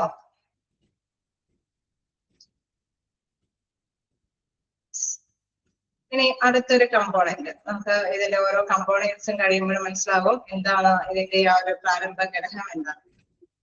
അതിലെ പറയുന്നത് എന്താണ്? റെസ്പോൺസ്, പ്രതികരണങ്ങൾ അല്ലെ. നമ്മളിപ്പോ സൂപ്പർവൈസേഴ്സിനൊക്കെ വെച്ചിട്ട് കാര്യങ്ങൾ പറഞ്ഞു. അതുപോലെ തന്നെ നമ്മൾ ആദ്യം തന്നെ അല്ലെ ഡ്രൈവ്, അതിനെ കുറിച്ചിട്ട് നമ്മൾ പ്രേരക ഘടകങ്ങളായിട്ട് നിലകൊള്ളുന്ന കാര്യങ്ങളെ കുറിച്ചിട്ട് പറഞ്ഞു. ഈ റെസ്പോൺസ്, ഇവരുടെ പ്രതികരണങ്ങൾ എന്താന്നുള്ളതാണ് അടുത്തതായിട്ട് നോക്കേണ്ടത്. The stimulus leads to response.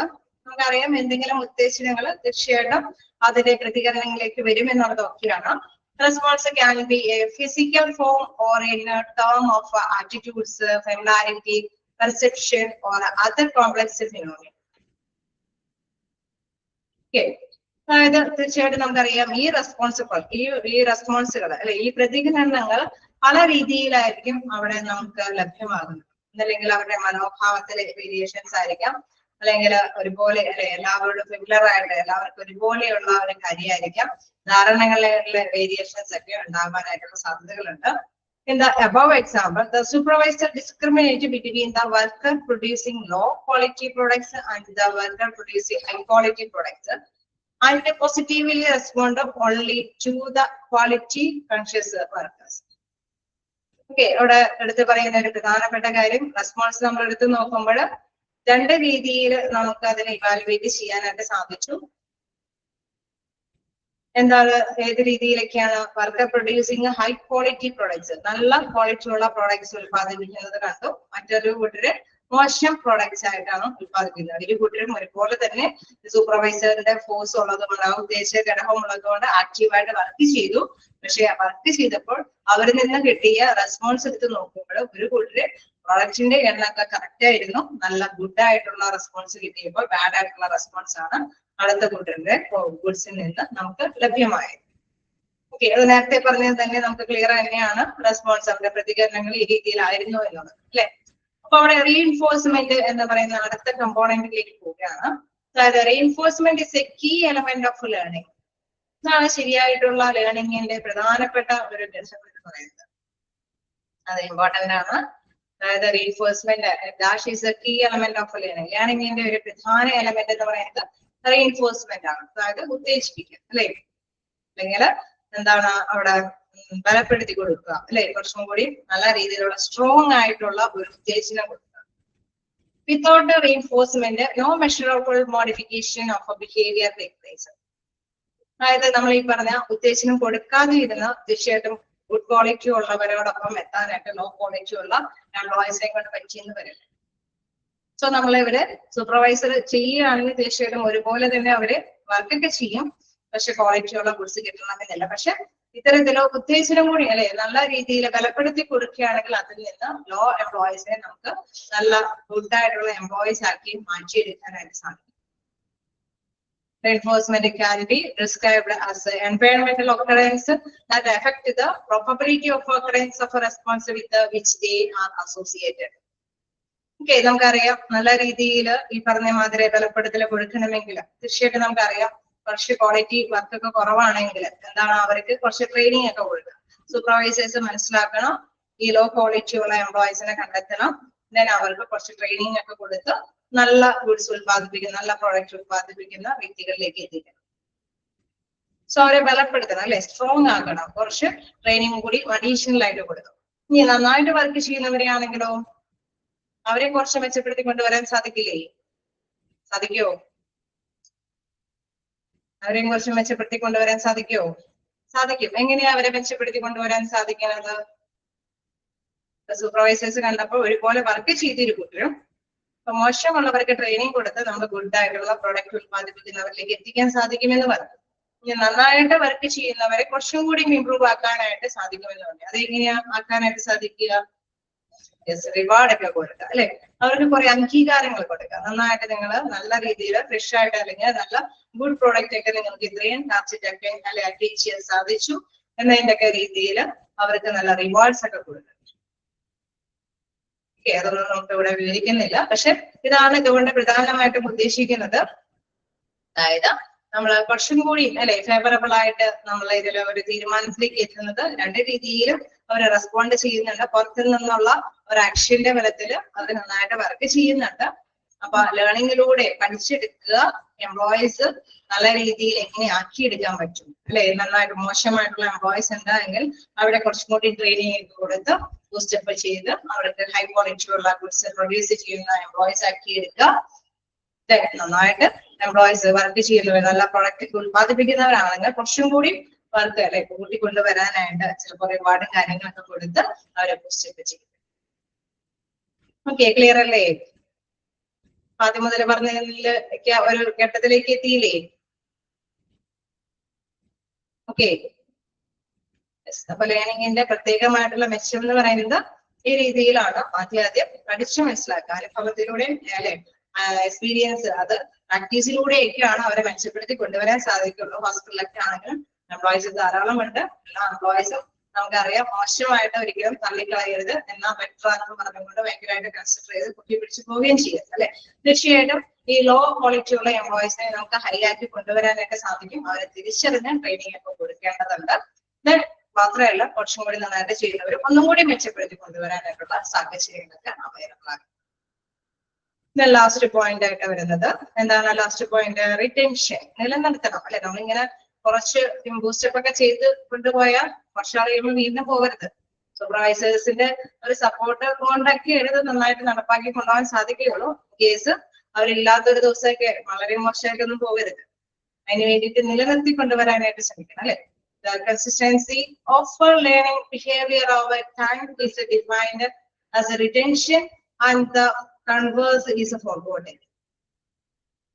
തീർച്ചയായിട്ടും നമുക്കറിയാം നമ്മള് കൺസിസ്റ്റൻസി അല്ലെ നിലനിർത്തേണ്ട പെരുമാറ്റങ്ങൾ അല്ലെങ്കിൽ കഴിവുകളും കാര്യങ്ങളൊക്കെ എന്താണെന്ന് മനസ്സിലാക്കിയിട്ട് അത് നിലനിർത്തി കൊണ്ടുപോകാൻ ശ്രമിക്കാം. എന്താ കൺവേഴ്സ് ഈസ് ഫോർവേഡ്, മറ്റുള്ളവയ്ക്ക് വേണ്ടാത്തവയൊക്കെ നമ്മൾ ഒഴിവാക്കി കളയാനൊക്കെ ശ്രമിക്കുക.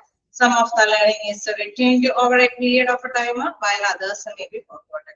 തീർച്ചയായിട്ടും നമുക്കറിയാം നമ്മൾ പഠിച്ചതല്ലേ ഇപ്പൊ ആദ്യം ട്രെയിനിങ് കൊടുത്ത് എംപ്ലോയീസിനെ നമ്മൾ ഡെവലപ്പ് ആക്കി കൊണ്ടുവന്ന് കഴിഞ്ഞാൽ പിന്നെയും ട്രെയിനിങ് കൊടുക്കേണ്ട ആവശ്യം വരുമോ?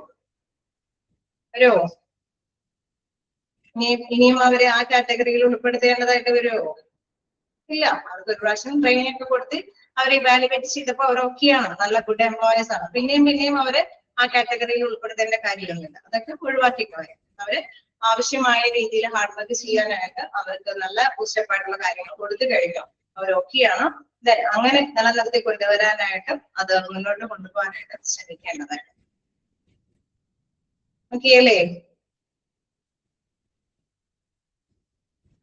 കമ്പോണൻസ് ജസ്റ്റ് ഒന്ന് വായിച്ചു നോക്കുക. അതിന്റെ അല്ലെ ഒരു ഒറ്റ ഘട്ടത്തില് നമുക്കത് മനസ്സിലാക്കി എടുക്കാനായിട്ട് സാധിക്കില്ല. അതില് ഇത്രയും കമ്പോണൻസ് ഉണ്ടെന്നുള്ള കാര്യം ഓർത്ത് വെക്കണം. ഡ്രൈവ്, ക്യൂസ്റ്റമിലി, തന്നെ എന്താണ് നമ്മുടെ അല്ലെ റെസ്പോൺസ്, അത് റീഎൻഫോഴ്സ്മെന്റ് ചെയ്യുക, അതിനുശേഷമാണ് റിട്ടൻഷൻ നിലനിർത്തിക്കൊണ്ടുപോകുക. അല്ല, റീഎൻഫോഴ്സ്മെന്റ് ആണ് കീ എലമെന്റ് എന്ന് പറയാൻ കാരണം അവിടെയാണ് ചേഞ്ചസ് വരുത്തുന്നത് അല്ലെ. നമ്മൾ പറയുന്ന reinforcement can be described as എൻവയോൺമെന്റൽ occurrence that affect the probability of occurrence of a response. റെസ്പോൺസിന്റെ അല്ലെ നമുക്കറിയാം മെച്ചപ്പെട്ടതാക്കാനായിട്ട് പറ്റുന്നതും അല്ലെ, അല്ലെങ്കിൽ നിലനിർത്തി കൊണ്ടുപോകാൻ മെച്ചപ്പെടുത്തി കൊണ്ടുവരാനൊക്കെ പറ്റുന്നത് ഈ റീഎൻഫോഴ്സ്മെന്റിലൂടെയാണ്. റീഎൻഫോഴ്സ്മെന്റ് ആവുമ്പോഴാണ് അവിടെ ശ്രദ്ധിക്കേണ്ടത് ഏത് തരത്തിലുള്ള ട്രെയിനിങ്, ആർക്കൊക്കെയാണ് കൊടുക്കുന്നത്, ആർക്കൊക്കെയാണ് ട്രെയിനിങ് വേണ്ടത്, ആർക്കൊക്കെയാണ് കുറച്ചും കൂടി മെച്ചപ്പെട്ടുള്ള രീതിയിലുള്ള കാര്യങ്ങൾ ചെയ്യാനായിട്ടുള്ള അവാർഡ്സും കാര്യങ്ങളൊക്കെ കൊടുക്കേണ്ടത്. തീർച്ചയായിട്ടും ഈ ഒരു കമ്പാരിസൺ ഒക്കെ നടത്തേണ്ടത് റീഎൻഫോഴ്സ്മെന്റിലാണ്. സോ അതുകൊണ്ടാണ് reinforcement key element of learning എന്ന് വിശേഷിപ്പിക്കുന്നത്. ഓക്കെ, റിറ്റൻഷൻ ക്ലിയർ അല്ലേ? അപ്പൊ മോശമായത് ഒഴിവാക്കി കളയാം, നല്ല കാര്യങ്ങൾ മാത്രം നിലനിർത്തി കൊണ്ടുപോകാനായിട്ടും ശ്രമിക്കേണ്ടത് റിറ്റൻഷനിലാണ്. ഇതിന്റെയൊക്കെ ഫസ്റ്റ് തന്നെ ലൈൻ ഒന്ന് ശ്രദ്ധിച്ചു പോവുക. The consistency of learning behaviour over time defines as retention and the converse is forgetting. ഈ ഒരു കമ്പോണൻസിൽ ചെയ്യുന്ന പ്രധാനപ്പെട്ട കാര്യം അതാണ്. റീഎൻഫോഴ്സ്മെന്റ് എന്ന് പറയുന്നത് കീ എലമെന്റ് ഓഫ് ലേണിംഗ് ആണ്. Without reinforcement no measurable modification of behaviour take place അല്ലെ. റീഎൻഫോഴ്സ്മെന്റ് ഇല്ലാതെ നമുക്ക് യാതൊരു മോഡിഫിക്കേഷൻ നടത്താനായിട്ട് സാധിക്കില്ല. ഓക്കെ, അവിടെ മാറ്റങ്ങൾ ഉദ്ദേശിപ്പിക്കൽ അവിടെ ആവശ്യമാണ്, ബലപ്പെടുത്തി കൊടുക്കൽ അവിടെ ആവശ്യമാണ്. ഓക്കെ, എല്ലാത്തിന്റെയും ആ ഡെഫിനിഷൻ. അത് മാത്രമല്ല ജനറലൈസേഷനും ഡിസ്ക്രിമിനേഷനും അത് രണ്ട് ഭാഗങ്ങളാണ് എന്നുള്ള കാര്യം ഓർത്ത് വയ്ക്കുക. എന്തിന്റെ രണ്ട് കാര്യങ്ങളാണ്? ക്യൂസ്റ്റമിലിയുമായി ബന്ധപ്പെട്ട് വരുന്നത്. കേലേ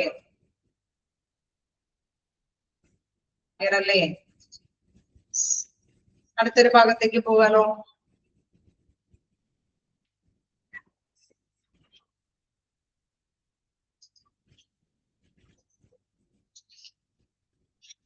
ലേണിംഗ് തിയറീസ് ആണ് നമുക്ക് ഇനി നോക്കാനുള്ളത്. ലേണിംഗ് കുറച്ചും കൂടി അങ്ങനെ താഴേക്ക് പോകുന്നുണ്ട്. ക്ലാസിക്കൽ കണ്ടീഷനിങ് ഉണ്ട്, ഓപ്പറന്റ് കണ്ടീഷനിങ്, അങ്ങനെ കുറച്ച് കാര്യങ്ങൾ അല്ലെ. ഇവിടെ ഒബ്സർവേഷൻ ലേണിംഗ് ഉണ്ട്, കുറച്ച് കൊമ്യൂണിറ്റീവ് ലേണിംഗ്, അങ്ങനെ കുറച്ച് കാര്യങ്ങൾ കൂടി ലേണിംഗ് ആയി ബന്ധപ്പെട്ട് വരുന്നുണ്ട്. സോ ലേണിംഗ് എന്ന് പറയുമ്പോൾ മനസ്സിലാക്കി വെക്കുക, എക്സ്പീരിയൻസിലൂടെയും അല്ലെ അനുഭവത്തിലൂടെയും പരിശീലനത്തിലൂടെയൊക്കെയാണ് ആ ലേണിംഗ് പഠിച്ചെടുക്കൽ എന്ന് പറയുന്ന കാര്യങ്ങൾക്ക് തിയറി കൈകാര്യം ചെയ്യാനായിട്ട് സാധിക്കും. ഓക്കെ, ഇവിടെയുള്ള ലേണിംഗ് തിയറീസിന് ഫസ്റ്റ് പറയുന്നത് ക്ലാസിക്കൽ കണ്ടീഷനിങ് ആണ്. ക്ലാസിക്കൽ കണ്ടീഷനിങ്ങിനെ കുറിച്ചിട്ട് നോക്കാം. The work of a famous Russian physiologist Ivan Pavlov demonstrated the classical conditioning process. Okay, അവിടെ അദ്ദേഹമാണ്, ആരാണ്? ഇവാൻ പൗലോ ആണ് ഇത് ഡെമോൺസ്ട്രേറ്റ് ചെയ്തത് അല്ലെ, രൂപകൽപ്പന ചെയ്തിരിക്കുന്ന ഒരു തിയറിയാണ് ഏത്? Classical conditioning process. ജസ്റ്റ് ഒന്ന് ആ പേര് ഓർത്ത് വെച്ചേക്കുക, Ivan Paulo. Then when Paulo presented a piece of meat to the dog in the experiment, അതായത് അവിടെ ഒരു എക്സ്പെരിമെന്റ് നടത്തുകയാണ്. ആരൊക്കെ വെച്ചിട്ടാണ്? ഒരു മാംസകഷ്ണവും മണവും വെച്ചും കൊണ്ടുള്ള ഒരു എക്സ്പെരിമെന്റ് ആണ് ഇവിടെ പറയുന്നത്. Paulo noticed A great deal of salvation, അതായത് ഒരു മാംസകഷ്ണം അത് ഡോഗിന് കൊടുക്കാനായിട്ട് ആഗ്രഹിക്കുന്നുണ്ടെങ്കിൽ തീർച്ചയായിട്ടും ഉമിനീര് ഗ്രന്ഥിയിലെ അദ്ദേഹം പട്ടി എന്താണ് കുറച്ച് കൂടുതലായിട്ട് ഉമിനീർ ഉത്പാദിപ്പിക്കും. കാരണം എന്തുകൊണ്ടാണ്? നമുക്കറിയാം, മാംസമാണ് അവൻ ആഗ്രഹിക്കുന്ന ഒരു വിഭവമാണ്. He turned the food an unconditioned stimulus and the salvation an unconditioned response. അദ്ദേഹം എന്താ അതിനെ കൈകാര്യം ചെയ്ത ഒരു കണ്ടീഷണൽ ആയിട്ടുള്ള ഒരു സ്റ്റിമുലസ് വെച്ചിട്ട് അവന്റെ റെസ്പോൺസിനെ പ്രതികരണത്തിനെയാണ് അവർ മനസ്സിലാക്കുന്നത്. ഈ എക്സ്പെരിമെന്റ് വഴി പൗലോ മനസ്സിലാക്കുന്നത് എന്താണ്? ഡോഗിനെ മാംസകഷ്ണം വെച്ചുകൊണ്ട് എന്താണ് ചില കണ്ടീഷനും കൂടി വെച്ചുകൊണ്ട് അവന്റെ റെസ്പോൺസ് പ്രതികരണത്തിനെയാണ് മനസ്സിലാക്കുന്നത്. When the dog saw the meat, it is salvated. Okay, തീർച്ചയായിട്ടും നമുക്കറിയാം മാംസകഷ്ണം കാണിക്കുമ്പോൾ ഡോഗ് ഉമിനീർ അല്ലെ ഉത്പാദിപ്പിക്കാനായിട്ട് തുടങ്ങും. On the other hand, when Pavlov merely rang a bell, the dog did not salvate. In case Pavlov വെറുതെ ബെല്ലടിച്ച് കഴിഞ്ഞാൽ ഡോഗ് ഈ പറഞ്ഞ ഉമിനീർക്ക് എന്ത് ഉത്പാദിപ്പിക്കും? ഉമിനീർ ഉത്പാദിപ്പിക്കുമോ? വെറുതെ ബെല്ലടിച്ചാൽ ഉത്പാദിപ്പിക്കാൻ സാധ്യതയുണ്ടോ? മാംസകഷ്ണം കാണിക്കുമ്പോൾ അവൻ ഉമിനീര് പട്ടി ഉമിനീര് പുറപ്പെടുവിച്ചുവെങ്കിൽ വെറുതെ ബെല്ലടിക്കുമ്പോൾ ഉമിനീര് പുറപ്പെടുവിക്കുന്നുണ്ടോ? ഉണ്ടാവാൻ സാധ്യതയുണ്ടോ? On the other hand, when Pavlov merely rang a bell, a dog did not salvate. അല്ലെ, ഒരിക്കലും ഉത്പാദിപ്പിക്കില്ല. കാരണം മാംസകഷ്ണം അവന് ഇഷ്ടപ്പെട്ട വിഭവം ആയതുകൊണ്ടാണ് അവന് ഉമിനീര് പ്രകടമാക്കിയത്. അല്ലെ, വെറുതെ ബെല്ലടിച്ചു കഴിഞ്ഞാൽ അവന് ഉമിനീര് പ്രകടമാക്കോ? ഇല്ല. ശരിയല്ലേ? ശരിയായ കാര്യമാണ് അല്ലെ. The dog eventually learned. ഇവിടെ okay, Pavlov subsequently introduced the sound of a bell each time the meat was given to the dog. എക്സ്പെരിമെന്റിന്റെ കാര്യമായതുകൊണ്ട് അവൻ പരീക്ഷണാടിസ്ഥാനത്തിൽ എന്ത് ചെയ്തു? Pavlov subsequently introduced the sound of a bell. ഒരു ബെല്ലും കൂടി എന്താണ് ഈ മീറ്റ് നൽകുന്ന സമയത്ത് പ്രകടമാക്കി അല്ലെ. അവിടെ ബെല്ലടിച്ചിട്ടാണ് മീറ്റ് ഡോഗിന് വേണ്ടിയിട്ട് അവൻ കൈവശം വയ്ക്കുന്നത്. അത് ടൈമിൽ തീർച്ചയായിട്ടും നമുക്കറിയാം ഡോഗ് മീറ്റ് കാണുന്നത് കൊണ്ട് തന്നെ എന്താണ് അവൻ ഉമിനീര് ഉത്പാദിപ്പിക്കാൻ തുടങ്ങും. അപ്പൊ ബെല്ലടിക്കുന്നതും അതിനോടൊപ്പം തന്നെയാണെങ്കിൽ എന്താണ് അവൻ ആ സമയത്ത് തന്നെയായിരിക്കും ഉമിനീര് ഉത്പാദിപ്പിക്കുന്നത്. The dog eventually learned to salivate in response to the ringing of the bell even when there was no meat. ഇങ്ങനെ കണ്ടിന്യൂസ് ആയിട്ട് ഇദ്ദേഹം ഈ ഒരു സബ്സീക്വന്റ്ലി ഇൻട്രൊഡ്യൂസ്ഡ് എന്നാണ് പറയുന്നത് അല്ലെ സൗണ്ട്. അതായത് ക്രമാനുസൃതമായിട്ട് വീണ്ടും വീണ്ടും ഇങ്ങനെ ബെല്ലടിക്കുന്നു, മാംസവും കൊടുക്കുന്നു, ബെല്ലടിക്കുന്നു, മാംസവും കൊടുക്കുന്നു, ബെല്ലടിക്കുന്നു, മാംസവും കൊടുക്കുന്നു അല്ലെ. ആ ഒരു രീതിയിലേക്കായിരിക്കും ഡോഗ് ആ ഒരു എക്സ്പീരിയൻസിൽ നിന്ന് അല്ലെ ഒരു എക്സ്പീരിയൻസിൽ നിന്ന് അവന്റെ അനുഭവത്തിൽ നിന്ന് ബെല്ലടിക്കുമ്പോൾ എനിക്ക് മാംസം കിട്ടും എന്നുള്ള ഒരു മൈൻഡിലേക്ക് അവൻ പഠിച്ചു. Okay, അതുകൊണ്ട് തന്നെ നോക്കാം. The dog eventually learned to salivate in the response to the ringing of the bell even when there is was no meat. Okay, അതായത് ബെല്ലടിച്ചു പക്ഷെ മീറ്റ് എന്താണ് ഇവാൻലോ അല്ലെ അവിടെ പൗലോ മീറ്റ് കെട്ടിയിട്ടില്ല, പക്ഷെ മണിയടിച്ചു. പക്ഷെ അപ്പോഴും ഡോഗ് എന്ത് ഉത്പാദിപ്പിച്ചു? ഉമിനീര് ഉത്പാദിപ്പിച്ചു. കാരണം അവന്റെ മൈൻഡിൽ അവൻ എന്താണ് കൂടുതൽ പ്രാവശ്യം അവന്റെ പ്രാക്ടീസ് കൊണ്ട് മനസ്സിലാക്കിയത് എന്താണ്? ബെല്ലടിക്കുമ്പോ മീറ്റുമായിട്ട് ആര് അദ്ദേഹത്തിന്റെ അല്ലെ യജമാനൻ അവിടെ വരും എന്നുള്ള ഒരു മൈൻഡായിരുന്നു ആർക്കുണ്ടായിരുന്നത്? ഡോഗിനുണ്ടായിരുന്നു. വരും. ഓക്കെ, അപ്പൊ അവൻ എന്ത് ചെയ്തു? ബെല്ലടിച്ചപ്പോഴും മീറ്റ് ഇല്ലെങ്കിലും അവൻ വരാനായിട്ട് ചാൻസ് ഉണ്ടായി. ഓക്കെ, അങ്ങനെ ആ ഒരു കണ്ടിന്യൂസ് ആയിട്ടുള്ള പരിശീലനത്തിന്റെ അടിസ്ഥാനത്തിലാണ് ഡോഗ് ആ ഒരു രീതി പഠിച്ചു പോയത് അല്ലെ. ബെല്ലടിക്കുന്നതിനൊപ്പം മാംസവും പ്രകടമാക്കിയപ്പോൾ അവൻ വരുന്നു. വീണ്ടും വീണ്ടും പ്രാവശ്യം ക്രമാനുസൃതമായിട്ട് ഈ ഒരു എക്സ്പീരിയൻസ് അവരിൽ നിന്ന് അനുഭവത്തിലൂടെ അവൻ ക്യാച്ച് ചെയ്തത് കൊണ്ട് മണിയടിച്ചപ്പോൾ ഡോഗ് ഓടി വന്നു. എന്താണ് ഉമിനീര് ഉത്പാദിപ്പിച്ചു, പക്ഷെ മാംസം അവിടെ ഉണ്ടായിരുന്നില്ല. ഓക്കെ, ക്ലിയറായ ആ ഒരു ചെറിയ കഥ? ഓക്കെ അല്ലെ. അപ്പൊ ഇതില് അദ്ദേഹം വിവരിച്ചിരിക്കുന്നത് എന്താന്നുള്ള കാര്യം നമ്മൾക്കും ഏകദേശം ഒരു ഐഡിയ കിട്ടി. അതായത് എക്സ്പീരിയൻസ് ഉണ്ടെങ്കിൽ ഓട്ടോമാറ്റിക്കലി എല്ലാ കാര്യങ്ങളും ടച്ച് ചെയ്ത് പോകും എന്നുള്ളതാണ്. Called this the law of exercise, which states that behavior can be learned by a repetitive association between stimulus and response. Okay, repeat ആയിട്ട് തന്നെ നമുക്ക് കൂടുതൽ പരിശീലനങ്ങൾ കിട്ടുമ്പോൾ തീർച്ചയായിട്ടും അതനുസരിച്ചിട്ടുള്ള സ്റ്റിമുലസ് അല്ലെ ഉദ്ദേശിക്കുന്ന നമ്മുടെ അല്ലെ ഏതൊരു എംപ്ലോയിയുടെ കാര്യത്തിലാണെങ്കിലും ആ രീതിയിൽ തന്നെ റെസ്പോണ്ട് ചെയ്യും, പ്രതികരിക്കും എന്നുള്ളതാണ്. ഓക്കെ, ആരുടെ തിയറിയാണിത്? Classical conditioning. അവിടെ ഇവാൻ പൗലോ ആണ് അത് ഡെമോൺസ്ട്രേറ്റ് ചെയ്തിരിക്കുന്നത്. ക്ലാസിക്കൽ ആയിട്ടുള്ള ഒരു കണ്ടീഷൻ ആണ്. അത് കണ്ടിന്യൂസ് ആയിട്ട് നമുക്ക് എക്സ്പീരിയൻസ് കിട്ടുമ്പോൾ കുറച്ച് കാര്യങ്ങൾ നമ്മൾ അറിയാതെ പഠിച്ചു പോകും, അറിയാതെ തന്നെ പ്രതികരിക്കും എന്നുള്ളതാണ്, റെസ്പോൺസ് ചെയ്യുന്നത്. Classical conditions has a restricted value in the study of organizational behavior, as pointed out by Skinner. Classical conditioning constitutes a small portion of overall human learning. ഇതിൽ നമുക്കറിയാം, ഏതെങ്കിലും ഒരു തിയറി ഡെവലപ്പ് ചെയ്ത് കൊണ്ടുവരുമ്പോൾ അതിനെ എതിർക്കുന്നവരും ഉണ്ടാവും. അപ്പൊ ഇവിടെ സ്കിന്നർ അതിനെ എതിർക്കുന്ന ഒരു കാര്യമാണ് പറയുന്നത്. അത് ചെറിയൊരു ഭാഗം മാത്രം, ഹ്യൂമൻ ബീയിങ്ങുമായിട്ട് ബന്ധപ്പെട്ട് നമ്മൾ ലേൺ ചെയ്യുമ്പോൾ അതൊരു ചെറിയ കാര്യം മാത്രമാണ്. അതിൽ ഹ്യൂമൻ ബീയിങ് ഈ പറഞ്ഞ മാതിരി ഡോഗിന്റെ മാതിരിയല്ല അല്ലെ, കുറച്ചും കൂടി വിവേചന ശക്തിയൊക്കെ ഉള്ള മനുഷ്യനാണ് അല്ലെ. അപ്പൊ അതുകൊണ്ട് തന്നെ അത് അത്രയും പോസിബിൾ ആയിട്ടുള്ള തിയറി അല്ല. Classical condition is passive. Something happens and we react in A specific identifiable event, and as such it explains simple and reflexive behavior. അതായത് ഇതൊരു സിമ്പിൾ ആയിട്ടുള്ള കാര്യമാണ്. അതായത് നമ്മൾ മനസ്സിലാക്കുന്ന ഒരു ഇവന്റ് സംഭവിക്കുന്നതനുസരിച്ചിട്ടുള്ള റിയാക്ഷൻ ആണ് ഇവിടെ വരുന്നത്. അതിനനുസരിച്ചിട്ടുള്ള തന്നെയാണ് അത് പ്രതികരിക്കുന്നത്. But behaviour of A people in organisation is limited rather than reflexive അല്ലെ. അവിടെ തീർച്ചയായിട്ടും നമുക്കറിയാം, മനുഷ്യന്റെ വിവേചന ശക്തി അനുസരിച്ചിട്ട്, അവന്റെ ബിഹേവിയർ അനുസരിച്ച്, പെരുമാറ്റ ശാസ്ത്രം അനുസരിച്ചിട്ട് ഇങ്ങനെ പെട്ടെന്ന് പ്രതികരിക്കുന്ന ഒരു നേച്ചർ ഒന്നും ആയിരിക്കില്ല. The learning of these complex behaviors can be clarified or better understood through operant conditions. So അദ്ദേഹം ഇതിൽ നിന്ന് വ്യത്യസ്തമായ ഒരു ഓപ്പറന്റ് കണ്ടീഷനിങ് എന്നുള്ള കാര്യത്തിലേക്ക് കിടക്കുകയാണ്. അത് നമുക്ക് നെക്സ്റ്റ് ഡേയിൽ റെഫർ ചെയ്യാം. അപ്പൊ എന്താണ് classical learning conditioning? Classical conditioning എന്ന് പറയുമ്പോൾ കണ്ടിന്യൂസ് ആയിട്ട് നമുക്ക് എക്സ്പീരിയൻസ് കിട്ടുന്നതനുസരിച്ചിട്ട് റെസ്പോൺസ് ചെയ്യുമെന്നാണ് അദ്ദേഹം അവിടെ ലോകവുമായി ബന്ധപ്പെട്ട് താരതമ്യപ്പെടുത്തിട്ടാണ് അത് നമുക്ക് വിവരിച്ചു തരുന്നത്. ജസ്റ്റ് ഇതിൽ ചോദിച്ചു കാണാറുള്ളത് ഇത് ആരാണ് ഡെവലപ്പ് ചെയ്തിട്ടുള്ളതാണ് ചോദിച്ചു കാണാം. മാർക്ക് ചെയ്തില്ലേ?